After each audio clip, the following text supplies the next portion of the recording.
Hi అండి, welcome to my channel వివిధా సార్టెరా. ఇది భువనేశ్వర్లో Lingarajaswamy temple. ఉదయాన్నే 5కే టెంపుల్ దగ్గరికి వెళ్ళిపోయామండి. ఎర్లీ మార్నింగ్ మొదటి దర్శనం చేసుకోవాలని వెళ్ళాము. కానీ టెంపుల్ తీసేసరికి 6:30 అయింది. ఈలోపు ఇవన్నీ చూసాము. ఎంత అందంగా ఉందో ఈ వాటర్లో ఉన్న ఆ టెంపుల్, పైన ఆకాశము అసలు ఎంత అందంగా అనిపించిందో ఉదయాన్నే చూస్తుంటే.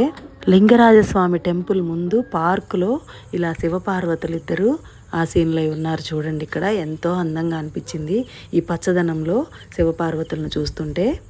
టెంపుల్కి ఎదురుగా ఇలా పార్క్ డెవలప్ చేసి అక్కడ వాకింగ్ చేస్తూ ఉన్నారు ఉదయాన్నే. అక్కడే ఈ శివపార్వతులు ఉన్నారు. అయితే ఈ భువనేశ్వర్ని టెంపుల్ సిటీ అంటారట. ఈ లింగరాజ స్వామి టెంపుల్ ఒక్కటే కాకుండా ఇంకా చాలా టెంపుల్స్ ఉన్నాయి చూడాల్సినవి. అవన్నీ చూడాలంటే 1 or 2 days అక్కడ స్టే చేస్తేనే బాగుంటుంది.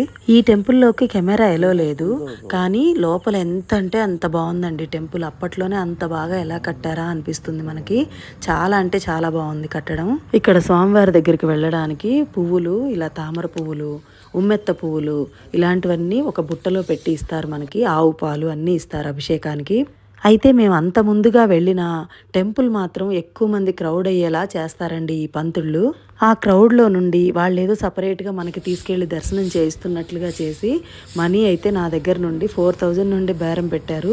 చివరికి 700 ఇచ్చి బయటకు వచ్చాను నేను. రండి ఇటువైపు రండి అటువైపు రండి అని ఎవరు రమ్మంటున్నా మనం వెళ్ళకూడదని తర్వాత అర్థమైంది. డైరెక్ట్గా మనము బయట దర్శనం చేసుకోవడానికి ముందే దీపం పెట్టుకొని నేరుగా గుళ్ళోకి వెళ్ళిపోయి మనమే అభిషేకం దగ్గర పాలు పోసుకోవచ్చు.